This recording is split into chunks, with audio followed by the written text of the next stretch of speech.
ओंकार स्मरण।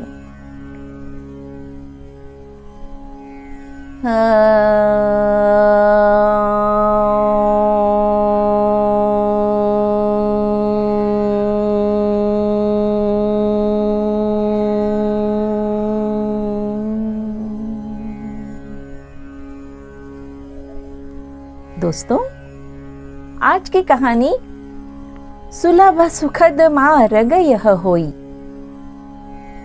भक्ति मार्ग के प्रवर्तक रामानुजाचार्य जी का बचपन का नाम लक्ष्मण था।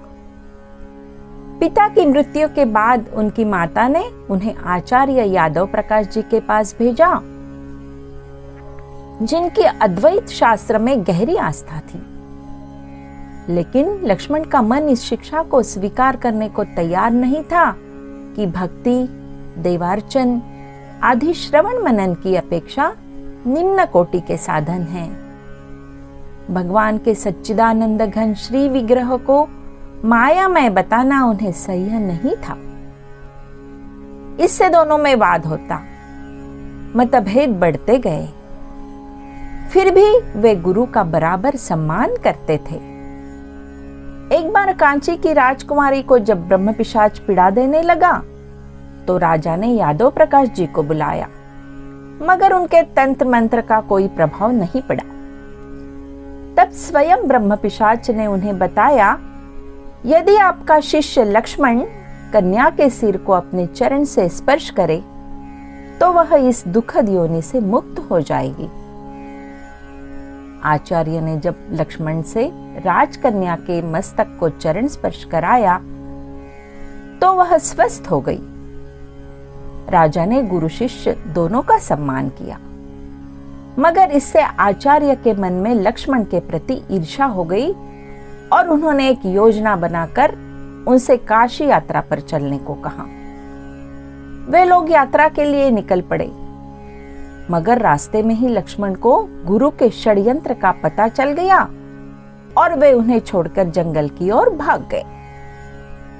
भयानक वन में अनजान मार्ग पर चलते हुए लक्ष्मण को बड़ा कष्ट होता था। कांटों पत्थरों से उनके पैर छील गए, लेकिन उन्हें यह मार्ग सुखकर ही लगा। सोचते, गुरु की असत्य शिक्षा और छल कपट की अपेक्षा एकाकी स्थान ही अच्छा। मगर भूख, प्यास और थकावट ने उन्हें आगे बढ़ने से रोक दिया। तब उन्होंने आतुर होकर दीन दयालु भगवान की कातर स्वर में प्रार्थना की। सहसा उन्हें एक व्याध दंपत्ति दिखाई दिया।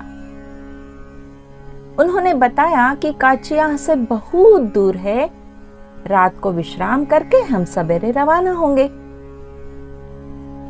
लक्ष्मण व्याध दंपत्ति के साथ वहां रुक गए। रात को व्याध पत्नी को प्यास लगी।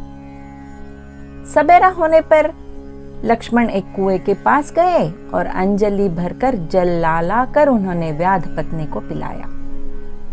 चौथी बार वे कुएं पर आए और उन्होंने स्थान का नाम पूछा तो पता चला कि वह काची नगरी की ही सीमा थी। वे जल लेकर मुकाम पर पहुंचे तो उन्हें व्याध दंपत्ति दिखाई नहीं दिए। घर आकर उन्होंने माता और मामा को सारा हाल सुनाया। मामा ने बताया कि व्याध दंपत्ति साक्षात लक्ष्मी नारायण थे, जिन्होंने रात्रि को ही उन्हें काची नगरी पहुंचा दिया था। भगवत कृपा का अनुभव प्राप्त होने से उनका हृदय भक्ति से पूर्ण हो उठा। धन्यवाद दोस्तों।